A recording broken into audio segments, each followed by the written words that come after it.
guys, welcome back to my YouTube channel. So for today's video guys is gagawa tayo ng mango graham ice candy. So ito ang ating mga kailangan.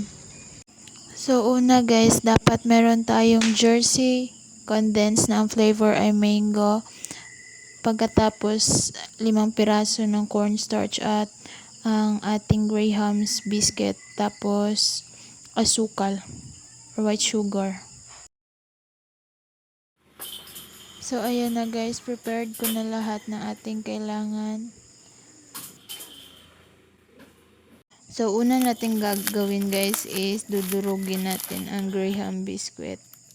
Tapos, ilagay natin siya sa lagayan.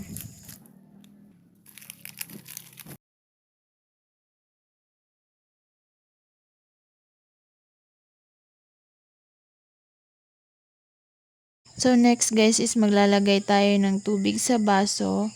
Dito natin ilalagay ang ating cornstarch.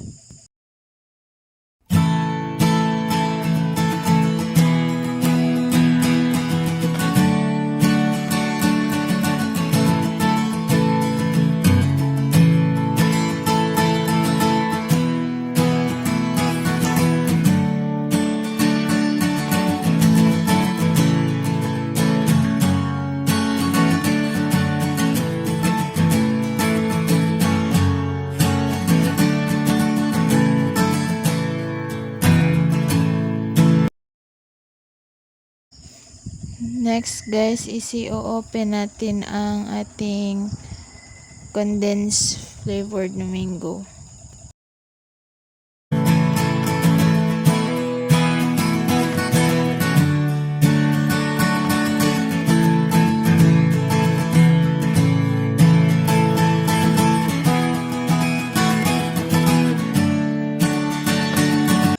So guys, nagpapakulo na ako ng tubig. So, hihintayin ko na siya kumulo. Then, ilagay na natin yung ating cornstarch.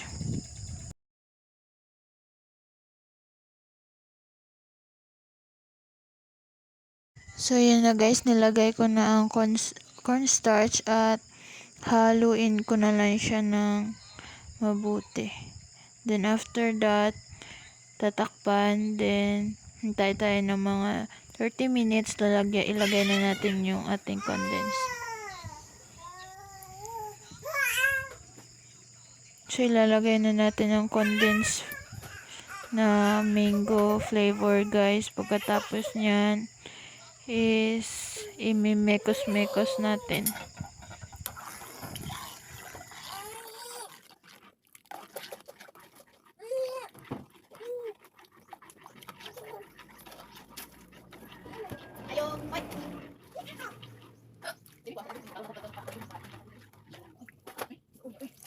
So, next nating ilagay guys is ang ating asukal. And if marami kayong gagawing ice candy, so depende na sa inyo yun guys kung gaano kadami yung ilalagay nyong asukal. So, sa akin guys, hindi ko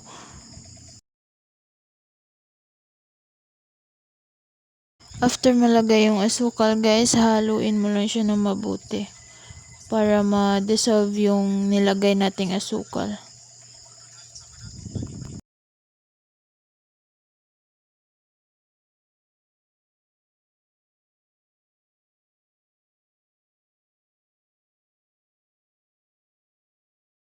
So, next nating ilagay guys is ang ating graham biscuit.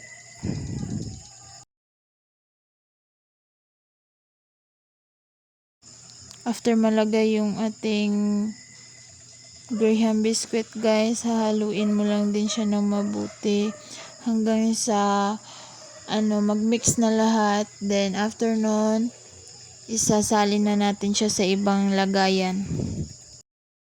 So yan na guys, nasalin na natin siya sa ibang lalagyan. So hintayin na lang natin na lumamig yung ating mango graham.